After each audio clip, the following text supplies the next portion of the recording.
আমাদের আজকের এই হিফজুল কোরআন ও কোরআন তেলাওয়াত 2025 আল্লাহর অশেষ রহমতে সফলভাবে আমরা প্রাথমিক পর্ব সম্পন্ন করার শেষ প্রান্তে চলে এসেছি। 7টি বুথে 14 জন বিচারকের মাধ্যমে আমরা একযোগে শুরু করেছি। শুধুমাত্র দুপুরে আমাদের 30 মিনিটের নামাজের বিরতি ছিল, তারপরে এখন পর্যন্ত চলমান রয়েছে সবগুলো বুথে। তো শেষ পর্যায়ে চলে এসেছে। শেষ পর্যায়ে আমরা প্রায় 900-র মতো আমাদের প্রতিযোগী এখন পর্যন্ত দেখা যাচ্ছে যে আমাদের অংশগ্রহণ করেছে। তো আমরা সত্যি অভূতপূর্ব সাড়া পেয়েছি। আমাদের পরবর্তীতে আমাদের এই ধরনের এই হিফজুল কোরআন নিয়ে এবং কোরআন তেলাওয়াত নিয়ে এবং অপর মাদ্রাসা শিক্ষার্থীদের জন্য কিছু করার জন্য আরও তাগিদ অনুভব করছি। কর্মসূচির পর থেকে আমাদের মনে হয়েছে যে সত্যিকার অর্থে শুধুমাত্র স্কুল কলেজ বিশ্ববিদ্যালয় নয়, মাদ্রাসা শিক্ষার্থীরাও অনেক মেধাবী এবং তাদের সেই মেধাকে আমরা জাতীয় পর্যায়ে যমুনা ইলেকট্রনিক্স ঈদে ডাবল খুশি অফার সিজন 3, যে কোনো পণ্য কিনলেই পাচ্ছেন নিশ্চিত ঈদ উপহার। তাদেরকে প্রতিযোগিতার মাধ্যমে তাদেরকে আমাদের সত্যিকার অর্থে আমরা যেন বিশ্ববিদ্যালয়ের শিক্ষার্থীদের যেভাবে মূল্যায়ন করি, মাদ্রাসা শিক্ষার্থীদের সেভাবে মূল্যায়ন করি, সেই ধরনের প্রক্রিয়া আমাদের অবলম্বন করতে হবে। কলেজ এবং বিশ্ববিদ্যালয়ের স্টুডেন্টরা যে ধরনের শিক্ষা ব্যবস্থার মাধ্যমে এই জাতির নেতৃত্ব বলেন, চাকরি ক্ষেত্রে প্রবেশ বলেন, সুবিধা রয়েছে, তারাও সেটা চায়।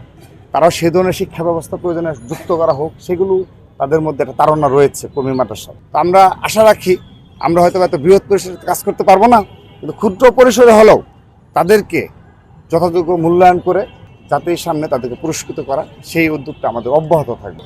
না, এটি সত্যিকার অর্থে অনাকাঙ্ক্ষিত যে এই সময়ে এসে আমাদের আসিয়া ইস্যুতে আমরা সবাই একমত রয়েছি এবং তার বিচারের দাবিতে পুরো দেশবাসী, পুরো বিশ্বের যারা বিবেকবান মানুষ রয়েছে, যারা অবগত রয়েছে, সবাই ব্যথিত হয়েছে এবং তার বিচারের দাবিতে সোচ্চার রয়েছে। কিন্তু এই ইস্যুতে একটা অনাকাঙ্ক্ষিত পরিস্থিতি সৃষ্টি হয়েছে। তো এটি কোনোভাবে কাম্য নয়। এখানে যেরকম এই ধরনের কর্মসূচিও কাম্য নয়, ঠিক একইভাবে আপনার পুলিশের অতিরিক্ত বাড়াবাড়ি সেটিও কিন্তু কোনোভাবে কাম্য নয়। আপনি দেখেন যে আমাদের এক ছাত্র দলের নেতাকে নিয়ে কী ধরনের কর্মকাণ্ড করা হলো। এগুলো আমরা ব্যক্তিগত মনে করি যে পুলিশকে আরও সহনশীল মতো যে ভূমিকা তারা পালন করার চেষ্টা করে চলেছে, আমরা মনে করি তাদেরকে সেই সহনশীলভাবেই বিগত সময় যেভাবে সুন্দরভাবে পরিস্থিতি মোকাবেলা করার চেষ্টা করছে, যেহেতু দীর্ঘদিন একটা ফেসিবাদের কারণে তারা অনেক ক্ষতিগ্রস্ত হয়েছে, আশা করি তারা সেটা কাটিয়ে উঠতে সক্ষম হচ্ছে। কিন্তু সক্ষম হলেও কোনো কারণে যেন আক্রোশবশত কেউ তাদের আক্রোশের শিকার যেন কেউ না হয়, এই বিষয়ে তাদের লক্ষ্য রাখতে হবে। এবং সবচেয়ে যে দিকটি, মিথ্যা ও বানোয়াট মামলা যেন কেউ, সে যত বড় অপরাধী হোক, তাকে যেন মিথ্যা ও বানোয়াট মামলায় যেন জর্জরিত করা না হয়। সে যে ধরনের অপরাধ করেছে তাকে সেই অপরাধে মামলা দেওয়া হোক, গ্রেপ্তার করো, কোনো সমস্যা নেই। কিন্তু সে যেই হয়ে থাকুক তার নামে কখনো মিথ্যা মামলায় আমরা বিশ্বাসী নই। আমরা নিরপেক্ষ রয়েছি। আমরা সত্যিকার শান্তি চাই। সাধারণ শিক্ষার্থীরা, ছাত্র সমাজ যেটি চায় যে এই দেশে শান্তি বিরাজ করবে, ক্যাম্পাসগুলোতে আনন্দ উচ্ছ্বাস বিরাজ করবে, সবাই উচ্ছ্বাস সহকারে তাদের শিক্ষা জীবন শেষ করবে, কোনো হানাহানি থাকবে না, সন্ত্রাস থাকবে না, একজন আরেকজনের নামে গীবত থাকবে না, আমরা সেটা চাই।